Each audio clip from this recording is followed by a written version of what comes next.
how do you know if you're actually in love? Really simple, but do you feel the freedom to be 100% yourself? When you're in love, there may be illogical or irrational aspects to the relationship that on paper don't really make sense. For example, when Chase and I were young, when we were in college, we did 4 years of long distance. What I want to do is just break the difference between love and infatuation. I think when you're infatuated with someone, you literally think that they're perfect and they can do no wrong, and you might be thinking about them obsessively, versus like when you're thinking about a person that you love, you might think about, you know, a small detail or the way that they smile or their laugh, and it almost like brings like a little smile to your face.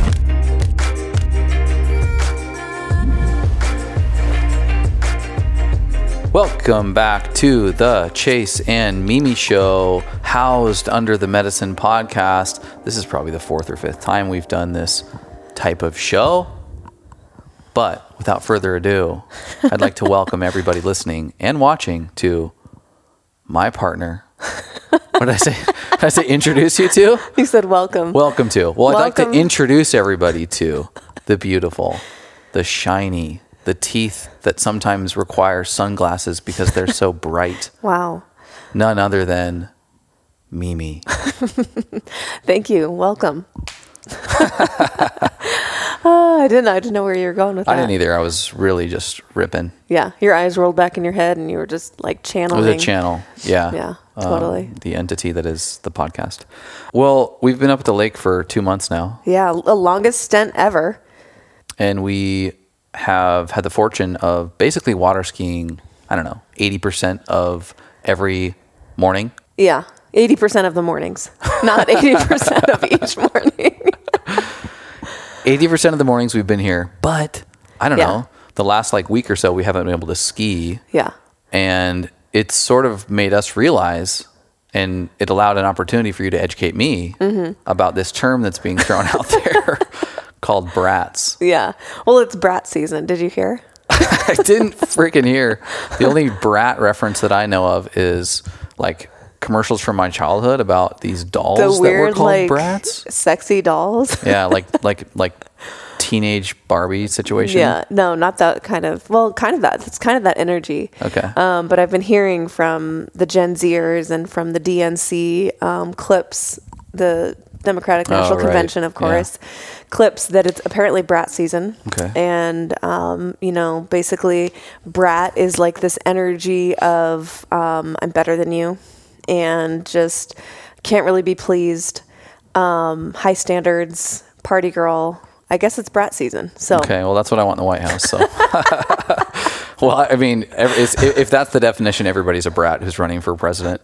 I guess we've got no other option, but it's Brat season. And we have become nature brats. Oh, I see. Because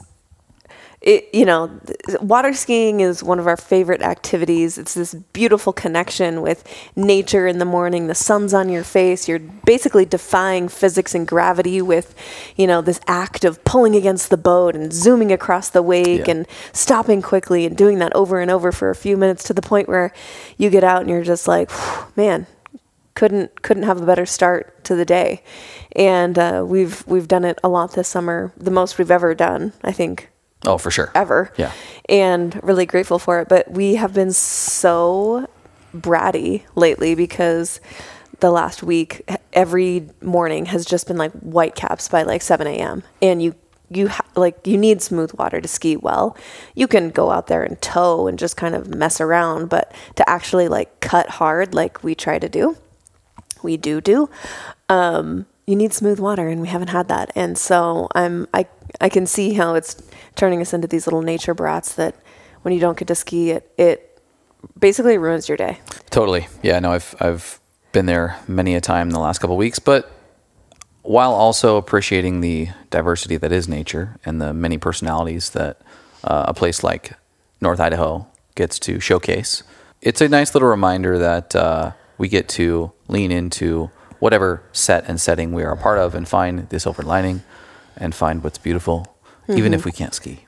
Right. Yeah. We need to remind ourselves of that. Well, I'm excited for today's episode. This is like the 4th or 5th time we've been doing the Chase and Mimi show, where we break everything into a meal. We like to call this a podcast meal, where we've got an entree, and it's usually around 2 to 3 relationship related questions, obviously with our background being in the relationship space, having had a podcast for 4+ years in this space, having been through divorce and reconciliation and a host of other challenges, worked with people directly, indirectly, etc.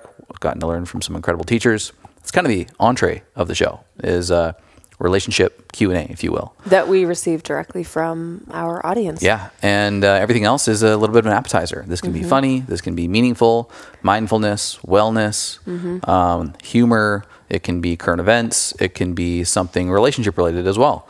And those are the appetizers. We usually have 3 to 4 segments before we roll out the entrees on a beautiful dish, and then wrap it up with a crazy story. So that's the framework. We may as well jump in. The Chase and Mimi show, I like to think of it as equal parts funny, make you laugh, make you smile, you love us. Make you love us even more, and equal parts like legitimate wisdom.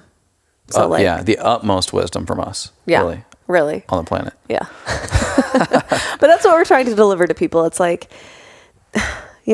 it's just, we're trying to get this even blend, 1-to-1 ratio, if you will, of 1-to-1 ROI. Okay. Of funny, entertaining, and also relationship-wise nuggets. Yeah, no, I agree. I'm pretty fed up with just mainstream personal development right now, and everything feels like dust to me.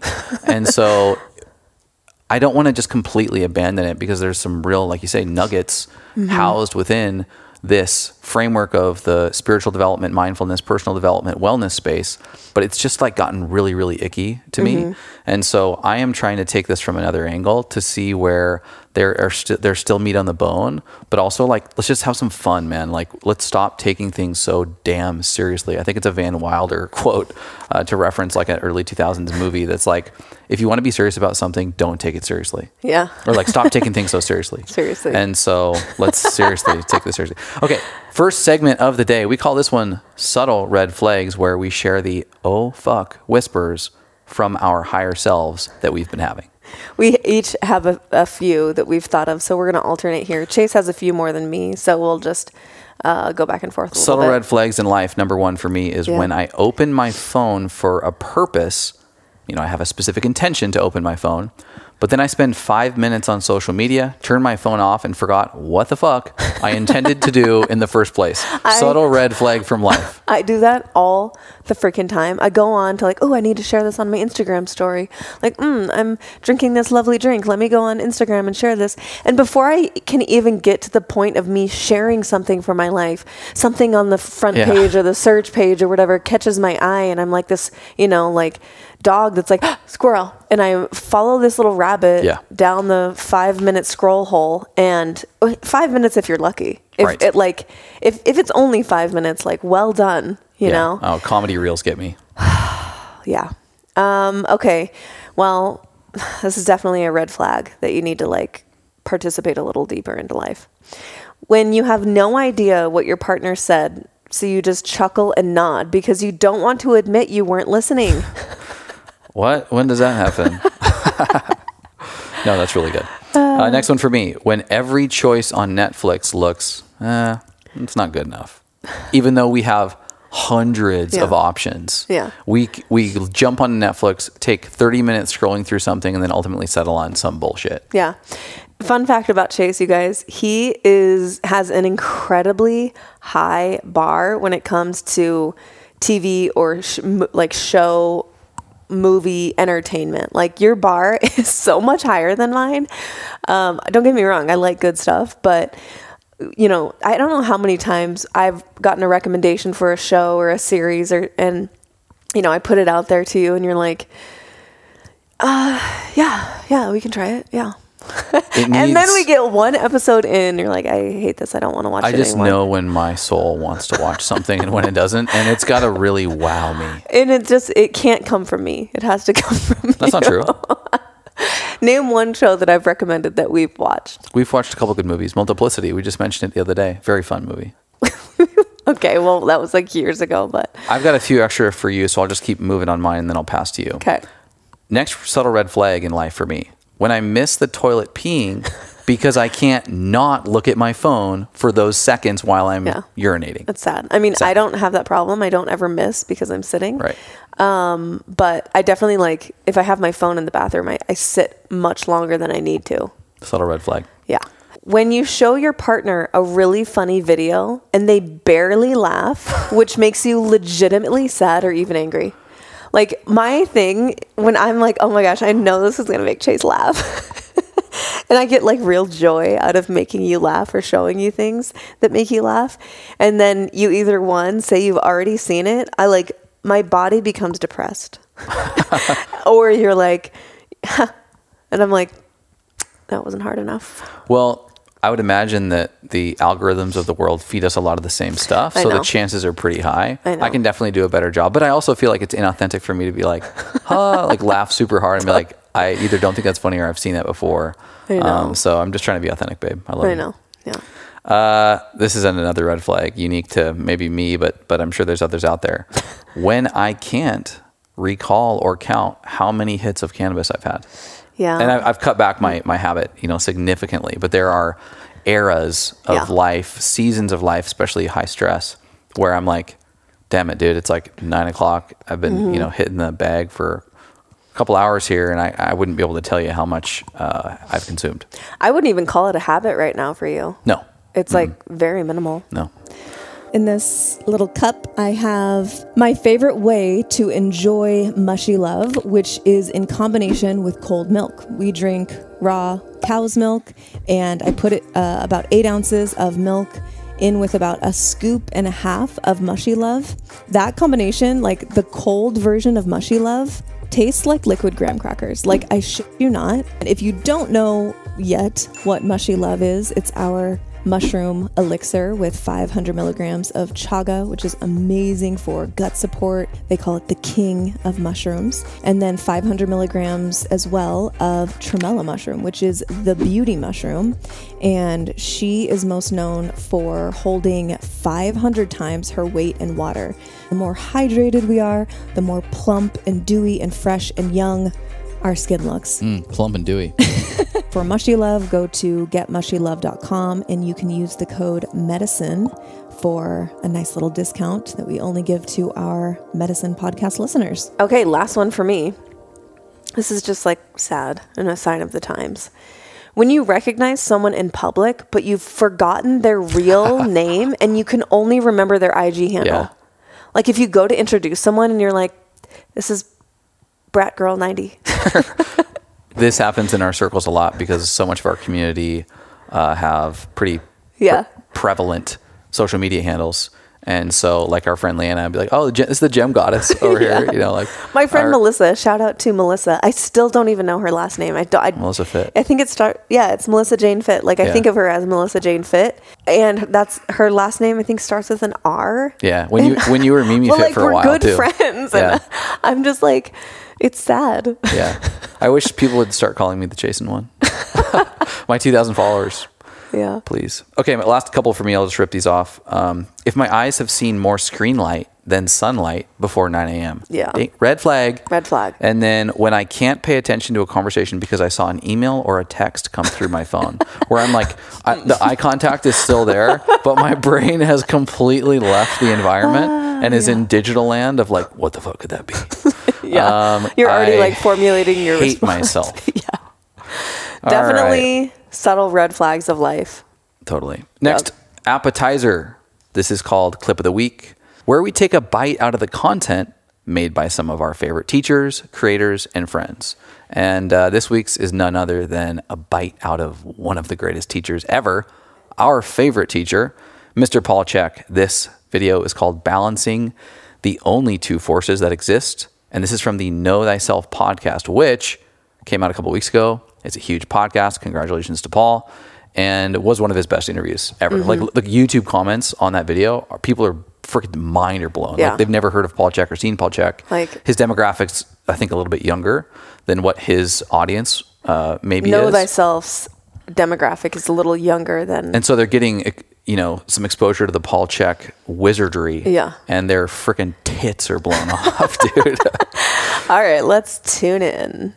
There's only two forces that create everything in the universe, and if they're out of balance, your universe is out of balance, and you need to balance those two forces or you will not have any good results no matter how fancy your program or your supplements look. I came across a myth one time, and this is the myth of the dragon. The Taoists don't use the word God, but they do use the word the dragon. The dragon has a favorite hobby. It loves to breathe universes into existence. And every time it breathes a new universe into existence, it is made of two baby dragons, a black one called Yin and a white one called Yang. And the dragon looks at its little babies in this new universe and says, the two of you can rest from managing your universe when you can get along. Balance those two dragons, because when they're not getting along, you're not getting along either. One of the many reasons I love Paul Chek is he has the ability to make really complex topics and spiritual concepts quite simple. Mm-hmm. And it doesn't get much simpler than balancing the forces of yin and yang. Basically, your outward expression of, expending energy and your acquiring of energy and rest and relaxation. And you and I are no stranger to having these forces out of balance at different times in our life. And it's not that having them out of balance for a time is necessarily bad, but when they're out of balance chronically and unconsciously, that's when you're going to run into major, major problems, probably for most of us and most of the people listening to this, in the form of some kind of burnout. And so just a beautiful reminder to make sure that you are really doing your best to pay attention to how much energy you're expending and how much energy, what are the things that you're doing that fill you up, that fill your cup. Simple examples like being in nature without your phone, going on a nature walk, stillness, meditation. Yeah. For us, painting is huge. Like, we get lost in art therapy for hours at a time, and it's just very rejuvenating and centering for us. These are just some examples, but it's not like you're going to be perfect every single day or that you have to be, but just be aware. It's been such a mystery for me. What does yin actually look like? Because Netflix and chill doesn't feel restful to me. Sitting around on the couch and not moving my body doesn't feel restful to me. One of the big learnings from Paul Chek is that he's got this idea called working in, where it's a host of physical movement patterns that are charging in nature. They don't exert energy as much as they build chi and build life force energy. And so that's been a really helpful modality. This is something like Tai Chi or Qigong, or his versions that are his own modifications, and How to Eat, Move, and Be Healthy has a list of them for anybody who is interested. Which is Paul Chek's book. But I have a really freaking hard time with this because my mind is also in yang. And so it's easy for me to just, take a rest day and not work out. I've gotten to the point where I'm quite able to do that. But my mind is just go, go, go. And I'm constantly thinking, and I'm constantly producing, and I'm constantly giving it stimuli through emails and laptops and phones and stuff like that. And so, to use another Paul Chek analogy that's really helped with this idea is that he knowing that my mind is a hamster wheel sometimes, he says, think of your mind like the ocean. And to be in yin is to create environments that allow your mind to be like a calm ocean of, glass, or maybe just a steady flow of waves. If you have too much stimuli or you're overthinking something, you're going to be creating waves. That water is going to be very rough and stormy. And so almost using the metaphor of a body of water for the mind, to me has been a little bit helpful to not only slow down physically, but to be aware of the things that I'm looking at, be aware of the environments that I'm putting myself in, such that the waves that are my mind's, frequency can actually get to a level of rest and calm. And yin it can take things in. It's empty. It's feminine. And I was even thinking I'm out for a walk last night and I had a few minutes to myself, and I'm usually putting headphones in and listening to a podcast, and it's the input, and then it prompts yang energy in my mind because I'm thinking about something. It's an active thought process. But when I was walking without anything in my ears or just kind of observing nature, I really felt an emptiness of mind. And even though I was having thoughts, they were organic thoughts. They were from a place that I couldn't tell you where they came from. And it felt actually a lot more energetically, emotionally restorative than to even just go for a walk and listen to a podcast, or even when we talk on walks that we take. And so, this is a fresh idea, but something that I've thought about in context to this little clip from Paul is just the extra emphasis and focus on yin of the mind and not just of the body, because I think I'm getting better on the body. Yeah, those creative thoughts, the original thoughts, they feel very different than to-do list thoughts and worrisome anxiety, oh, what am I going to do about this or that? Right. They're just so different. It feels fun. It feels generative. Yeah. Next appetizer. This is, I was today's years old when, and it's something that we just figured out. You got a good one this week. Yeah, I was today years old when I figured out that Apple, the company, is now providing dick pic emotional support, which is equal parts hilarious and also creepy. Let me explain. So this week I was texting my sister Hope. Shout out to Hope. She has the freaking cutest little baby named May, who is 11 months old. And she took a picture and sent it to me. May was sitting on Hope's lap, and Hope's feet were kind of up, propped up, and May's little leg was sitting in between Hope's leg. And so just imagine what this, you can imagine what this looks like, a little baby leg in between two adult legs. So I had to do a double take when she sent me this photo, just whoa, what is that? And I zoomed in on it and got really close to it and sent it back to her. Yeah, I took a screenshot and sent it back to her. And I was like, oh my God, this made me do a double take, LOL. And we laughed about it for a second. And then she goes, OMG, my phone just asked me if I needed help and if I feel uncomfortable with the photo you just sent. Basically, her phone thought I was sending her a dick pic, which is proving my point of the whole joke in the first place, right? Holy crap, this looked like a crazy dick pic that you just sent me. And and her phone is providing a support channel. Do you feel taken advantage of? Do you need help right now? I knew that we were being watched through our technology, listened to, of course. Freaky. But it's freaky. I've never seen that before. A couple questions for me. First question, Apple. Are there dicks that have toes on the end, and heels, or what are you interpreting here from this baby leg that looked phallic? Two, what are they going to do with that? Yeah, if she responds yes, I need help. What comes Are they going to be next? well, we'll send an electric shock to the guy that sent the dick pic, and he'll never do this again, or what's their response to this? I know. I kind of wish now that I would have told her yeah, tell it yes, I need help, and see what they say. Yeah, what do they do? I don't know. There's a dick pic hotline out there. Maybe they can just call automatically. Yeah, maybe you can send me one. We can see what.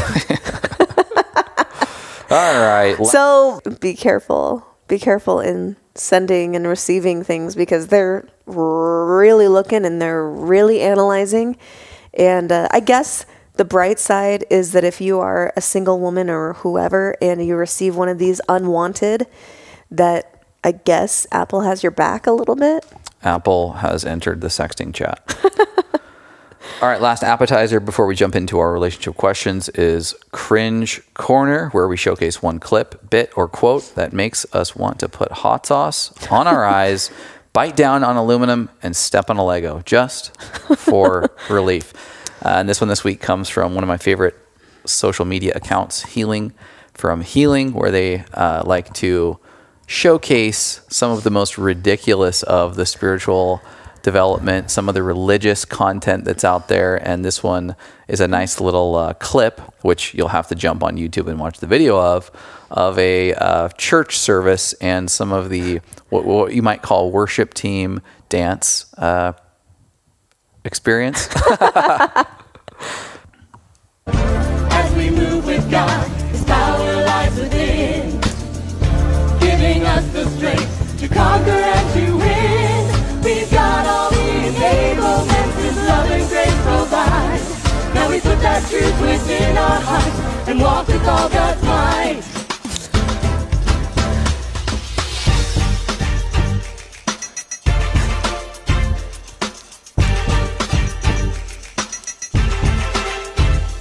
The renewed mind is the key to the Christ in me. The renewed mind is the key to the Christ in me. The renewed mind is the key to the Christ in me. Oh, great stuff. So for me, in all seriousness, listeners of the show, you know that I've had my challenges with Christianity and grew up that way, left the church, left Christianity, went through a host of rounds through atheism and agnostic, and landed somewhere spiritual-ish. But after that video, I'm back. Yeah. I'm full on. When he moonwalked, I am back into Christianity. That did it for me to erase the last 10 plus years of deconstruction. Sign me up. Yeah. I'm ready for corporatized Christianity again. I'm just well picturing. So for the listeners, there's one guy in the middle and two women like as the backup dancers in the this huge church stage doing this like choreographed dance together and singing. I'm picturing the guy like the morning of his big, his big dance, his big event, dancing and like showing his wife his moves and like practicing in the mirror in the bathroom, and just be like, his little like church lady wife, like, honey, you got to get your hips into it more. Oh man. Oh, the power of the Holy Spirit. Hilarious. Okay, everybody, we're moving into the entree of the episode. This is our 3 relationship questions. And the first one, coming from an anonymous listener, it's just a great question. Really simple. It is. How do you know if you're actually in love? Great question. And I don't think we've ever gotten asked this. No, and we actually talked about this one for a while because it's a pretty broad question, and you could take this in a lot of different directions. Yeah. And the first thing I will say is that, not unlike God, love is seemingly illogical. It's irrational. And there's a component like having a God experience where you transcend the definitions and the words and the articulations. Why is art, why is music so heavily evolving around this idea of love? Mm-hmm. Because our words don't do it justice. Mm-hmm. So when we try to define love in the next few minutes, remember that there's a component here that is undefinable. Yeah. If you feel like you can't explain it to someone, well, maybe you're onto something. Yeah, I think it's undefinable in large part and probably individual. Totally. So we're going to do our best to explain from our perspective. But if you asked 100 people on the street, that would actually be a really interesting experiment. Well, how many people 100 people on the street. I guarantee you, is it like 99% of people have said at one point in their life, I'm in love, only to move on later and go, oh, that wasn't love. Yeah. That wasn't love, or that wasn't real love, or that was just, puppy love or something. So yeah, it would be a really interesting experiment to ask 100 people and see how people answer this. Yeah, maybe for another episode. Maybe. So what I want to do is just break the difference between love and infatuation, because I think there's some pretty traditional things that come up. Like when we started listing them out, there's just a few that came to mind for me. This person is always on your mind. You tend to want to prioritize making them happy. You notice the little things about them, the little things about the way that you're feeling. You're interested in their interests. You're now basically on board for whatever they've got going on. Their opinion really, really matters, whether it's of you or whether it's of others. And so I think those are kind of like stereotypical, just a handful of stereotypical feelings. But within that, there's a difference between when you're in love and how you interact with those feelings and infatuation. Because I think the slipperyest slope of falling in love with somebody is that it's actually just infatuation, and it's not this really deep, profound feeling that we have basically based our whole show off of. And so just for my own input on this question, I'm going to break down a little bit of these feelings from the perspective of love and how that actually differentiates itself from infatuation.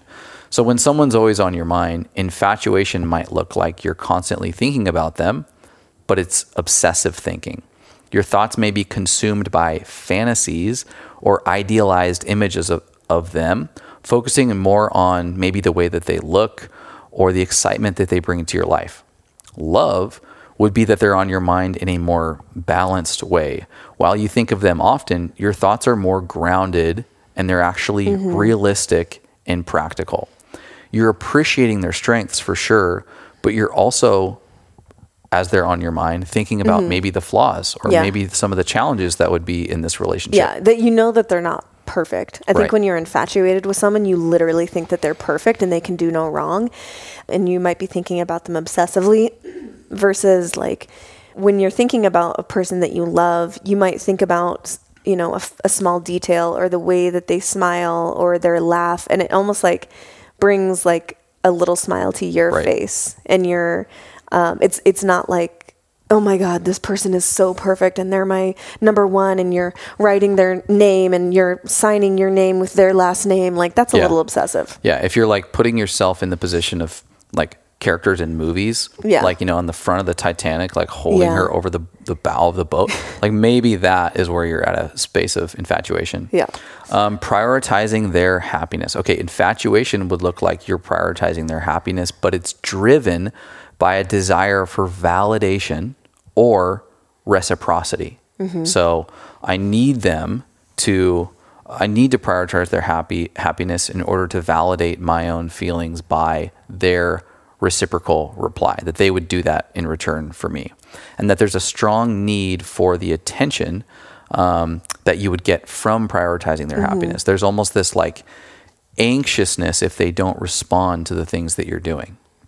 Love would be a genuine care for the way that they are feeling and whether or not they are experiencing happiness without expecting anything in return. Your concern for their well-being is from a place of selflessness, but you're still content whether they're happy or not, even if it's not directly linked to you. So if they become happy with something that has nothing to do with you, you feel the happiness out of an empathetic state. Versus the jealousy or the threat that someone who's infatuated might get if that person became happy due to something that was outside of themselves. Noticing the little things. Infatuation would be, of course, noticing small details, but maybe you start exaggerating or romanticizing those little details. You may be fixated on certain traits, you know, turning them into idealized symbols rather than seeing them as a whole person. So you get obsessed about a body part or obsessed about their job or something like that. And you start to like fantasize your place in that role. Where love is, you appreciate the little things in a more realistic way. You're aware of the quirks and imperfections as well as the attributes and assets that they have. And you find the things that are, you know, maybe quirky or an imperfection, something that's a little bit more endearing, and you don't obsess over the things that you might find attractive. Interested in their interests, infatuation would be something around their hobbies or passions become intense and feel superficial pursuits to achieve approval from them. Where love would be your interests are deeper and more genuine. You see the thing behind the thing in what they are interested in. You find joy in the activities that they're interested in, even if you're not involved. So an infatuation would be, I need to be involved in the things that they're doing in order for me to be a part of this. Where love is like, they're into pickleball, I'm not really into it, but I'm happy to support them in their interests. I'm happy to watch pickleball even though I don't want to play it or whatever, go to the occasional event with you, but I don't have to be a part of this in order for me to experience it. I think an amendment for that one would be, because you hear about these, just an example, superficial example, like a guy's super into sports and a girl's kind of obsessed with him, and she fakes kind of like being into sports, so the guy will think that she's cool. That's not necessarily what we're talking about. I think the amendment is you're open to learning about their interests. It doesn't mean that all of their interests, you have to suddenly be interested in all of those things. It's like, right. Oh, wow, Chase is really interested in philosophy. I'm going to be interested and be open to hearing about these interests. And if something clicks and I'm genuinely interested, cool. If I'm like, well, that's not really for me, but I love supporting him in that or whatever, it's a little different. So just being open to hearing about their interests. Totally. Yeah, no, that's a really good point. And then the last one that I would mention is just that their opinion matters, which is, I think, obviously an important component to love. But an infatuation environment would be more along the lines of, again, this is a kind of a consistent theme, but like the desire for approval. So their opinion matters if it's contingent upon them like approving you as a partner, where you would feel overly concerned about how they perceive you, and you shape your actions in a way that would fit their opinion. Mm-hmm. And so if you hear them talk about their mother in an endearing way, and then you go, oh my God, I need to be exactly like their mother, even though that goes against everything that you've ever felt as a woman. That's an example of their opinion matters in an infatuated direction. Where love is that you value their opinion because you respect and trust their perspective, but you consider their thoughts while maintaining your own identity and values. You're comfortable being yourself around them. So like, oh, I love that you have so much respect for your mom. By the way, I don't really subscribe to cleaning your room or, making you dinner every night. I'm interested in a relationship that's got a shifting of roles. Yeah. No, I think those are all good. And I agree.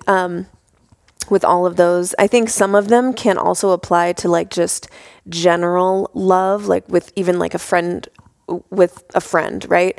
And so I was thinking about like what specifically differentiates like love for a friend or love for a family member with romantic love, like being in love.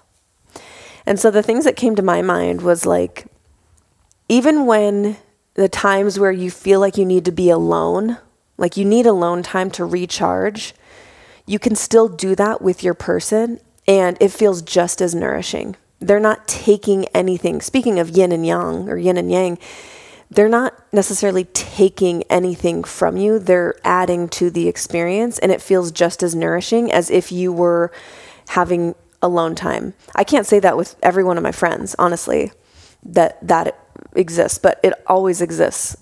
Sure. If the choice is being alone or being with you, I like being with you always sounds great. I think really simple, but do you feel the freedom to be 100% yourself? Like without, and this doesn't mean like you're not willing to grow and change and evolve and work on yourself, but the things that make you unique and different and even weird, are you willing to show those parts of yourself to your person? And how do they respond? Like if I were to laugh uncontrollably or have an embarrassing moment, like how do you respond in that moment? Do you make fun of me? Do you gaslight me? Do you point the finger or make me feel stupid? Or do you laugh along with me? Or like maybe point it out, poke fun, but like we're laughing together kind of situation. Yeah, I think that you should be able to be 100% yourself and not feel like you have to put makeup on your personality in order for your person to be like cool with you.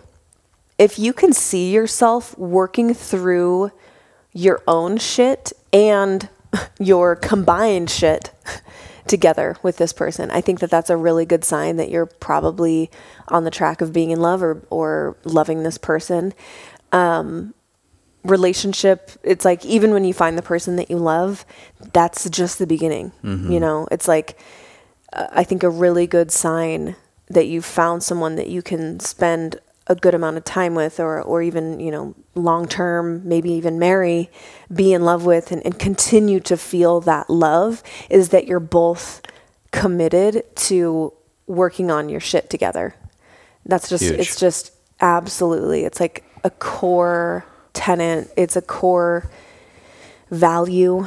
It's like at the center of our relationship is we both have to be willing to learn and grow and work through our shit together. It's a huge component of a serious partnership, whether you want to call that marriage or just a committed, deep relationship, is they will be the catalyst for your growth, which means they are oftentimes the tool that sharpens and polishes your diamond, and that can be quite challenging. And so a partner, an important question to ask with any serious romantic partner would be, can I work through my shit with this person? And if not, the question really is, who?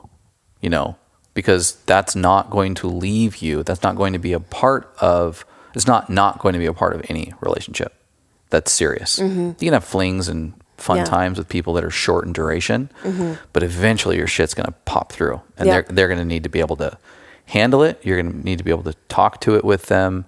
They will be able to, or they should support the space for you to be able to work on it without being triggered or sabotaging the relationship. So yeah, I think that's a huge point. When you're in love, there may be illogical or irrational aspects to the relationship that on paper don't really make sense. For example, when Chase and I were young, when we were in college, we did 4 years of long distance. You could look back on that as an outsider and say, you guys are so young. Like, go experience other things. You're in college. Go be free, be single, learn about yourself. And long distance is so hard. Why would you want to do that? And yeah, all of those things are true. And I could even give that advice to a friend of mine or something, or to a younger cousin or something, or a niece or a nephew, for sure. I see the logic in it. But with you, I knew I loved you. I was like, I don't want to be with anyone else. I don't need to experience those things. He's my best friend. I have so much fun with him. I love him, and this is where I want to be.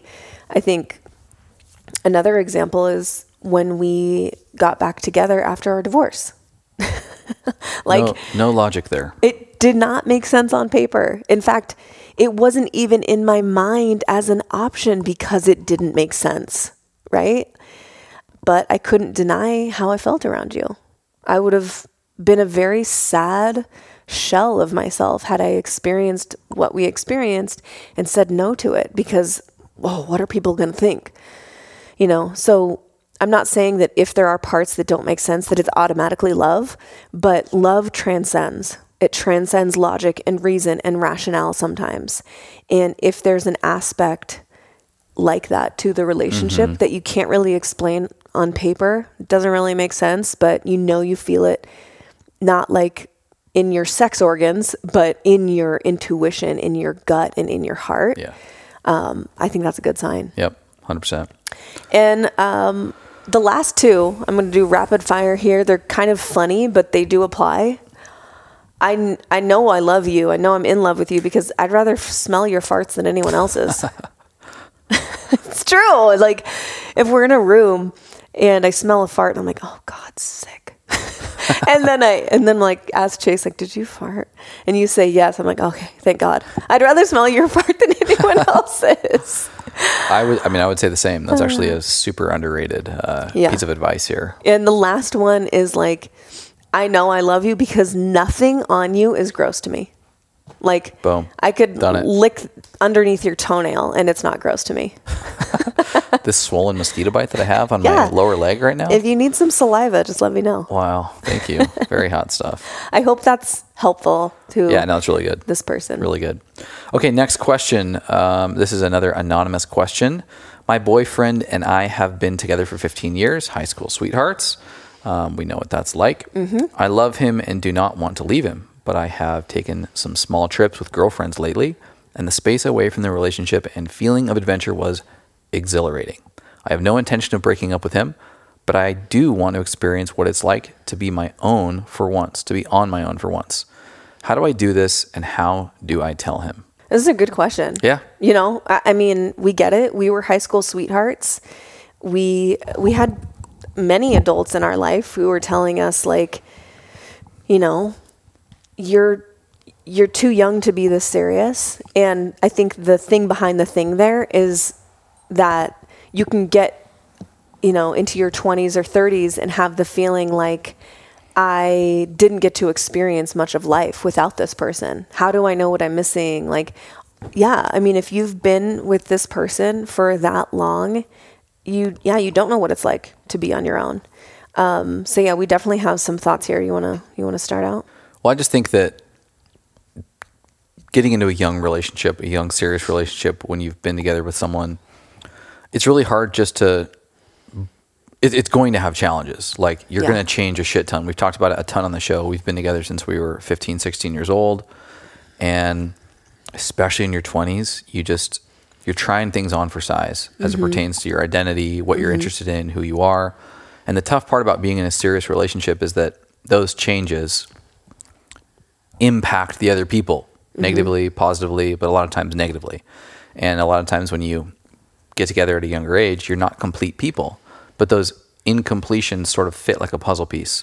As you evolve and change, the puzzle pieces change, and the little complementary spaces start to show as gaps. But it doesn't make rational sense if things are seemingly fine to just break up at 18 years old, because you know it's going to get shitty at some point, or going to get hard at some point.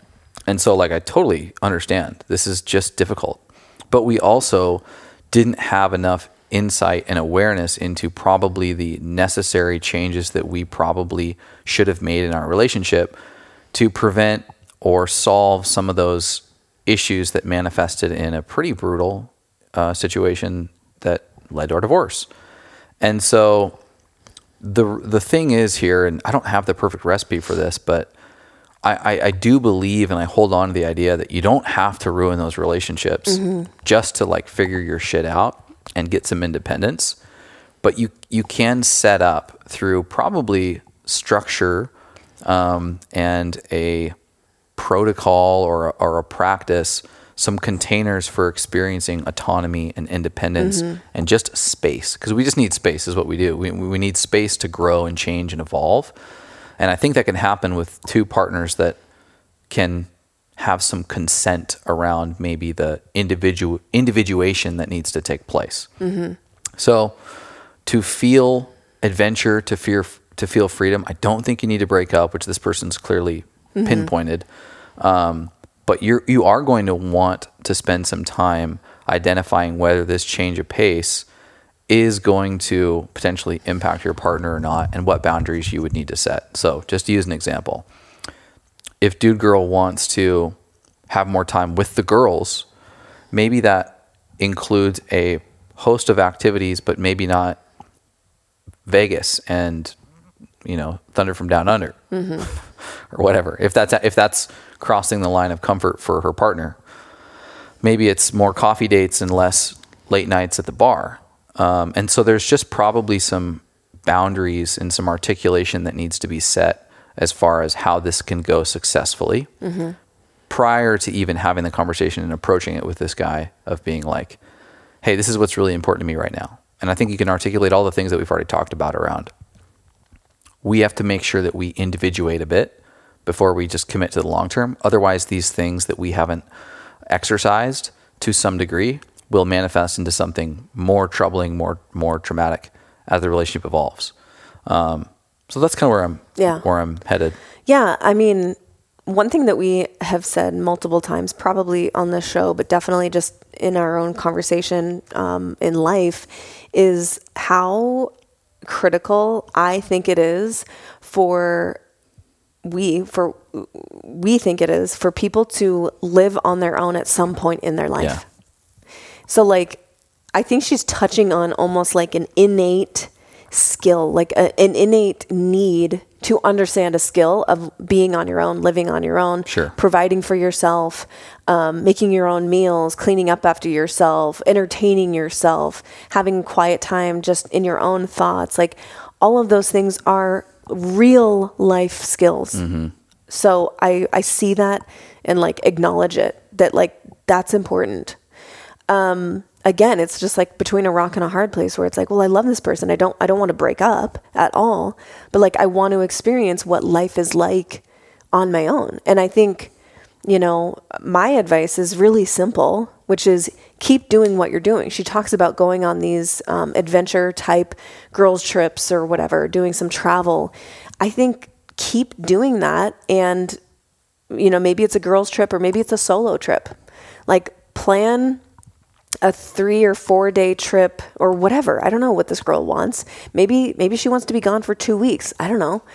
To a national park and explore and be adventurous or whatever, on your own. I don't know what she's drawn to, but like keep doing those things. And if you need to do it once a quarter, do it.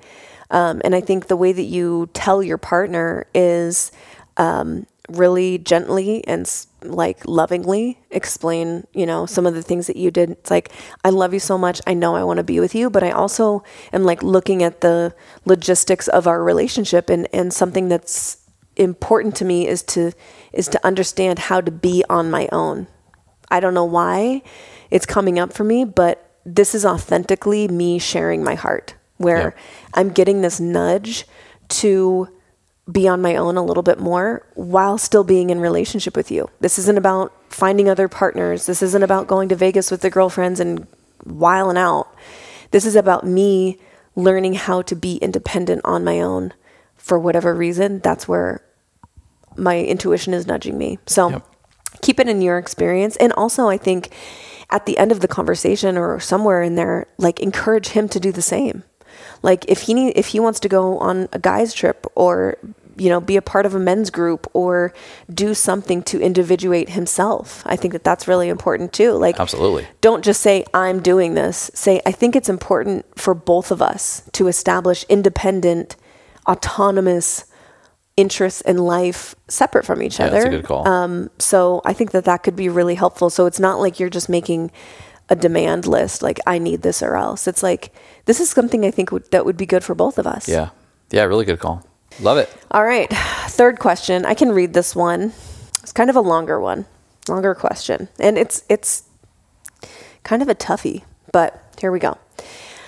She says, I know a ton of women who are calm, very kind, and even-keeled people, and their partner is very angry with lots of outbursts, which makes it hard to have any kind of healthy or normal relationship.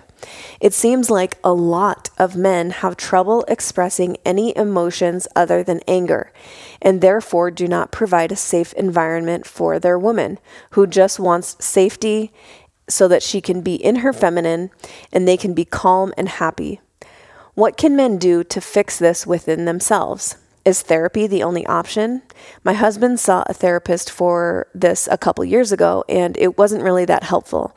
It was more reactive, helping him to stay calm when he was feeling angry, rather than getting to the root of why he is so angry and destructive about almost anything and everything. I can only work on myself, but it will not prevent the anger about literally everything until he does the work to heal himself. Thank you. You want to kick this one off? I think this is definitely one that, you know, hearing from a man directly would be helpful for this woman, because I definitely have thoughts, but anger isn't something that I've felt a lot in my life. Yeah. And so it's like, I can't speak to that. And very candidly, well. for me, I have like, I was when I played sports, I would get so angry. I would get technical fouls all the time and tell refs to F off, which didn't work very well at a Christian school.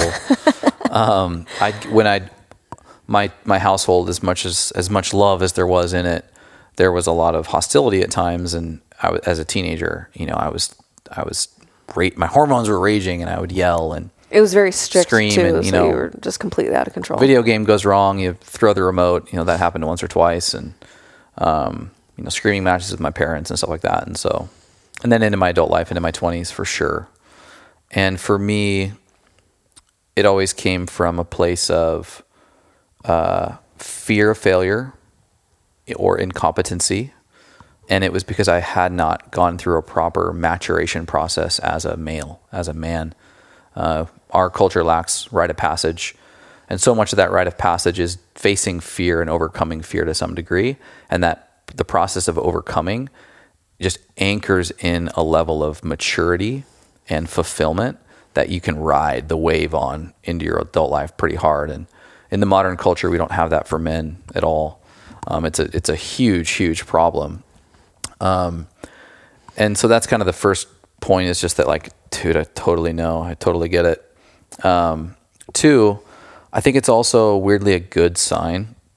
We have a deterioration of masculinity at large in our world. I'm not saying it's a good sign in the sense that it's a good habit to have as an adult. You're way past your expiration date. But it's a good sign in the sense that there's a level of masculinity deep down there that just needs to be catalyzed into something else. We are in a world of feminization, and men aren't even experiencing anger and aggression and passion, because this is just, it's distorted passion and purpose and direction. And if you're numbed and there's nothing there, that's even further down the line. And so I think the point of the anger, the point that I'm trying to make here with the anger, is that I think there's still possibility. It's a lot harder when that's even gone. And so first for me is like, why the anger? And I think I'm not a freaking psychologist, and I'm not like a men's work coach or anything, but trying to marry, what Jordan Peterson, the psychologist, would say, which is more of a, black and white psychology perspective, versus like John Wineland, which is like sacred masculinity and conscious relationship work.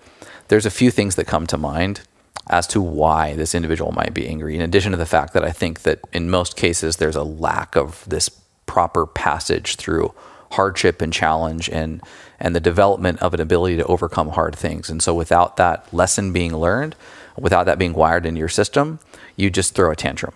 And you're a high chair tyrant is the archetype, which is basically a prince who's never matured and has never had to work for anything, and instead gets pissy from their high chair and yells at people, instead of going into the lion's den and figuring out how to develop the fucking meat to get out of there. So a couple of the reasons, I think, a sense of injustice and powerlessness. This happens with men in the world that we live in their jobs. Bosses that suck, they can't get a job, or they're maybe super low on the totem pole. They feel powerless. That feels unjust. I have every right to be, making this much, doing these types of things, and I don't get a chance to. I have to work this job for the money in order to pay for my life or my kids or my wife or whatever. You definitely experienced that early on in your career. There was some anger that was rooted to, I feel out of control, and I'm at the bottom of the totem pole. Yeah, I understand. I appreciate and respect hierarchy, but for me, it was when there were shitty people who were lazy telling me what to do, and I was busting my ass, and I was making smarter decisions. So I totally get that. Lack of purpose and direction. This is just a huge theme in whatever space, but like, men are purpose-driven. Masculinity is purpose-driven, direction-oriented. And so lacking a clear purpose or direction in life brings on this feeling of meaninglessness, and that can result in emotional turmoil, and that can manifest in anger. It's easier. And why do you guys get triggered so easily? If they don't have a purpose or direction, if they have lacked this feeling of meaning, they're going to be subconsciously looking for any reason to blame instead of themselves.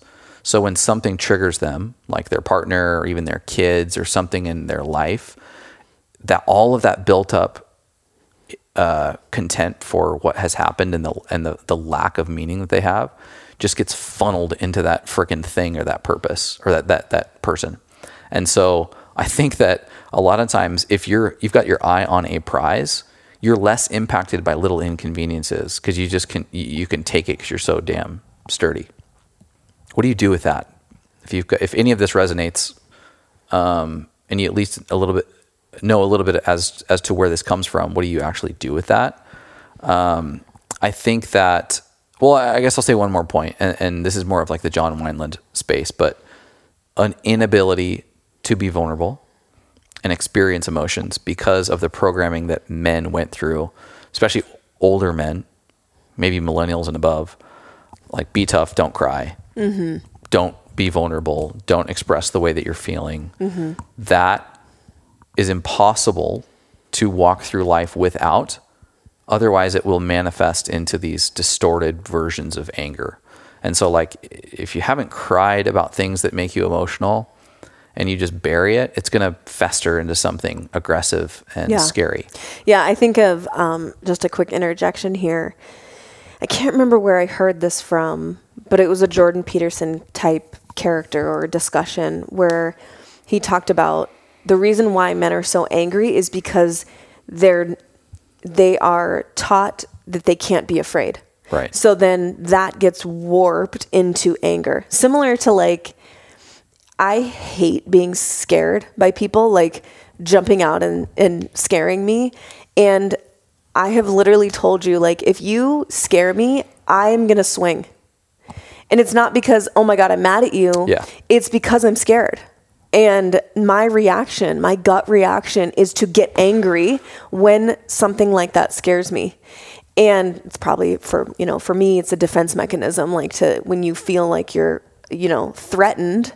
And that's, I think, the same thing deep down. It's a human experience. When you feel threatened, you can either be scared and vulnerable, or you can, react and defend yourself. When Mimi's knee pops out every now and then and it scares the shit out of me and it's very painful for you, I feel angry.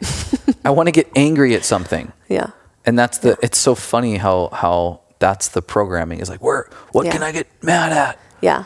And so I think just understanding that bit and from a feminine perspective, seeing it as he might not be angry in this moment. He might actually be like scared of something. Scared, ashamed, in a vulnerability deficit. Yeah. All of those things. But it's his responsibility to take ownership. Totally.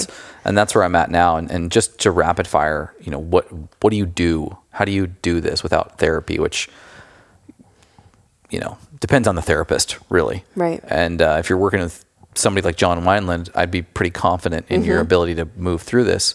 If you're working with, betterhelp.com, where random person spin the wheel of life and get some rando, I don't know. No offense to anybody who's working on that space. And I know people who've had a lot of success there. I'm just saying, like, dude, I don't know. So what can you do? You can start taking responsibility for the areas in your life that you feel are unsatisfactory. And that can be your career, that can be your relationships, or your personal habits.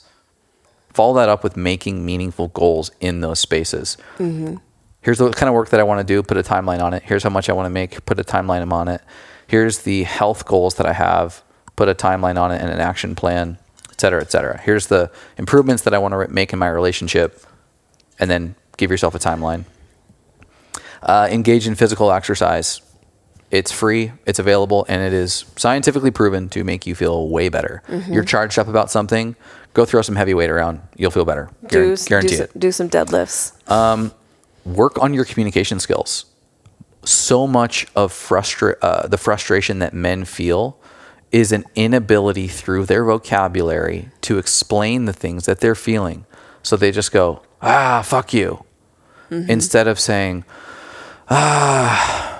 I'm exhausted and I'm tired and what's going on in my body is a chemical combustion of lack of sleep and not making enough money. And so just read a little bit, read John Wineland's From the Core, read David Data's Way of the Superior Man, read the book King, Warrior, Magician, Lover, read The Four Agreements by Don Miguel Ruiz, and you'll have yourself a wide array of vocab to start placing on the feelings that you're feeling instead of fuck you.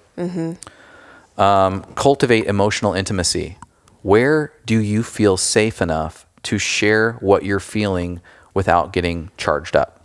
I hope it's your relationship, but if not, maybe it's a friend, maybe it's your parents, maybe it's yourself. Maybe it's a men's group. Totally. That's a great call. I think that is, in this case, I don't think it would be valuable for this man if he were to go back to therapy of some kind.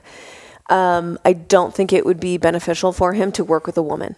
No, I think you're right. I think that in this case, you need iron sharpening iron. Yeah. You need someone that understands. You need someone who's probably been there many times and figured out how to like put your thumb on it and to alchemize it and to turn it into something that can be productive. Because I think when I hear that a man is angry, I hear that he has a lot of passion and a lot of energy.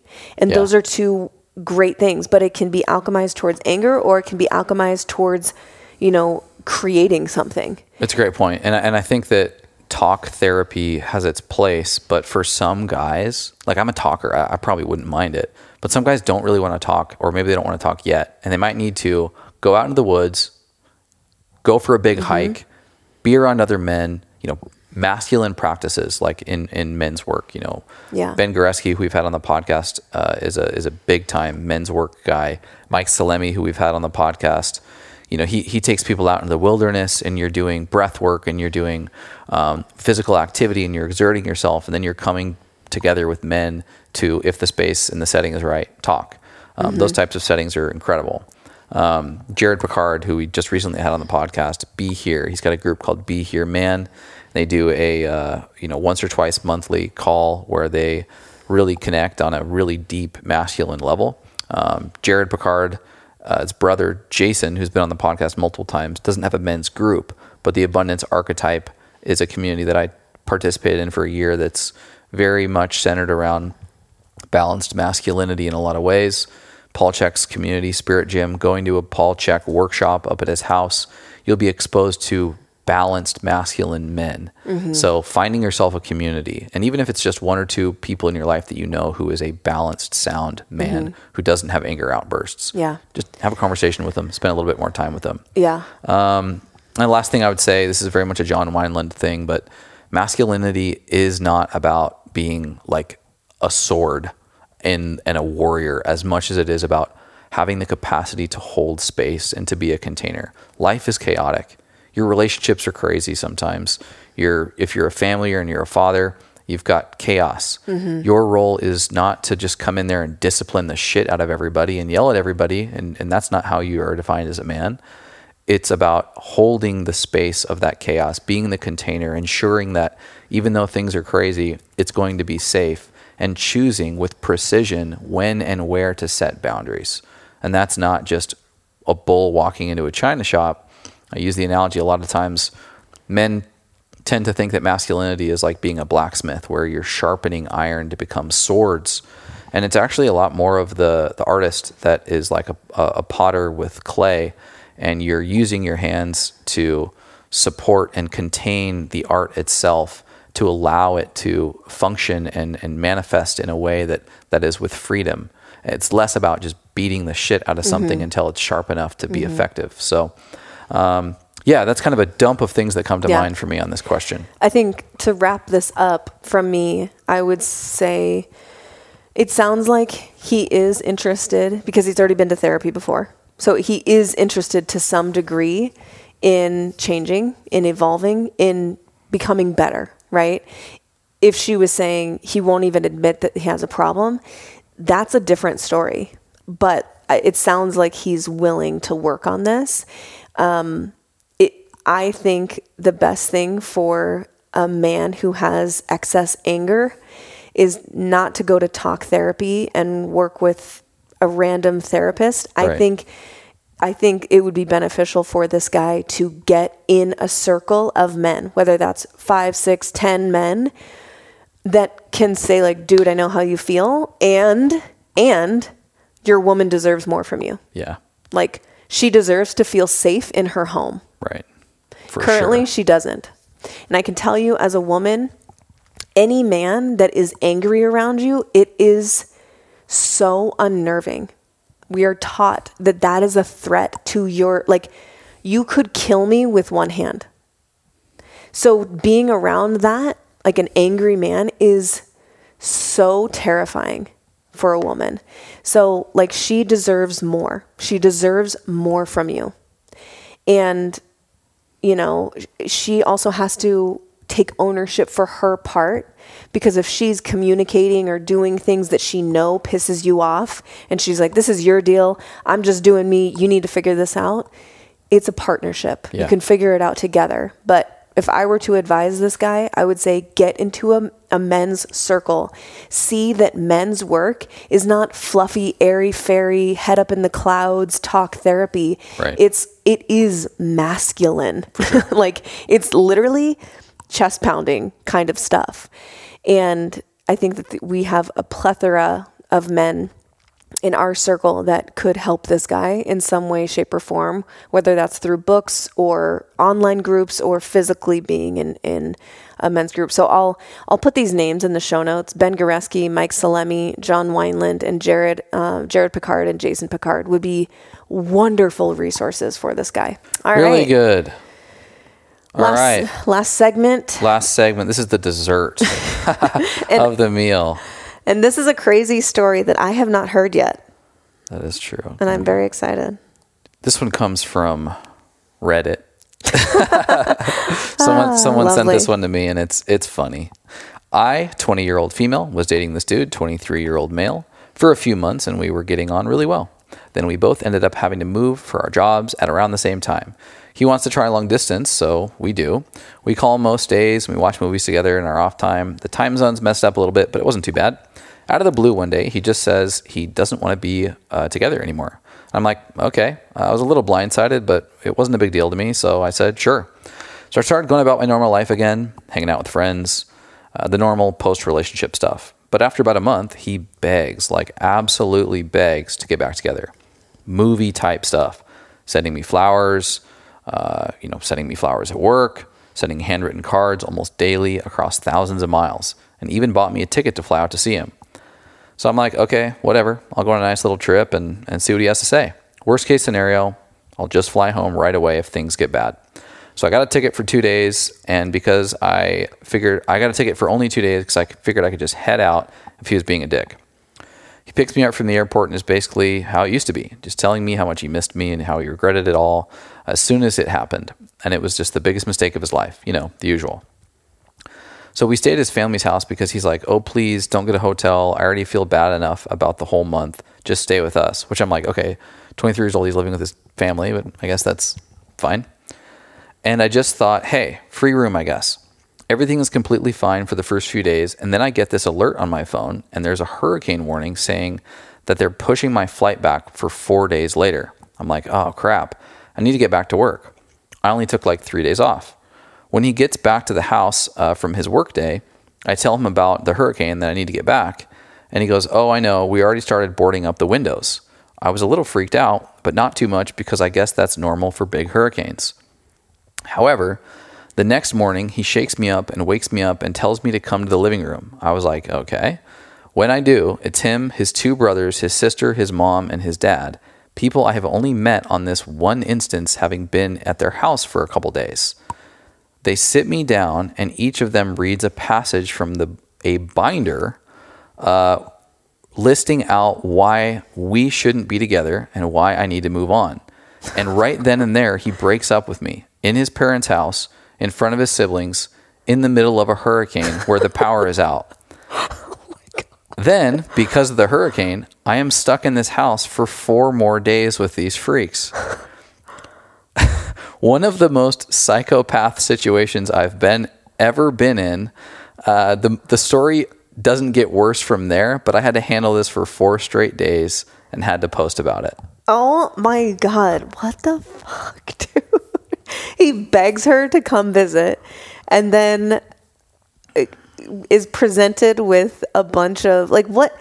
this she had to see other like red flags with this guy. Like this seems like way too like flip-floppy. I just feel like the more we read these crazy stories, and this is outside of my world because I did not date like this when I was in the dating game, but only say yes to things that you have an overwhelming intuitive nudge to say yes to. Yeah. Yeah. If you could take it or leave it, it's a no. Yeah. Oh my God. That is so crazy. And yeah, being in like long-term situation or being in a house with people that you don't like or don't get along with, or it's just so awkward AF. Oh my God. That is the worst. It's like being at your in-laws times a million with people you don't like and a boyfriend that you never really liked to begin with. I also, can we just point out that he went into her room or whatever and shook her awake. She's in a dead sleep. Yeah. And she comes out and the entire family is like, we hate you. We don't want you to date our son. Maybe the most surprising thing about all of this is that she didn't end up like getting murdered. Yeah, she should be grateful she lived through this. Oh my God. So freaking crazy. All right. Oh man. Hope you guys got some good nuggets. I hope we made you laugh, made you smile. If we did, please share the episode on your story or with someone you love. And we would love to hear feedback from you. If you have a question regarding relationships, or even if it's regarding something else, you can always email us at themedicinepodcast@gmail.com. Medicine with no E on the end. And you can send in your question and you could be on the next show. We can give you a shout out if you like, or we can always keep it anonymous as we have today. We really appreciate your guys' feedback, and anytime we hear from you guys, it really makes our day. So we appreciate you. We hope you enjoyed the show. We'll talk to you next time. Go spread some light. Okay. Bye. Thank you so much for listening. If you enjoyed that, check out right over here for some more fun clips. Oh, and you're going to want to subscribe. Bye.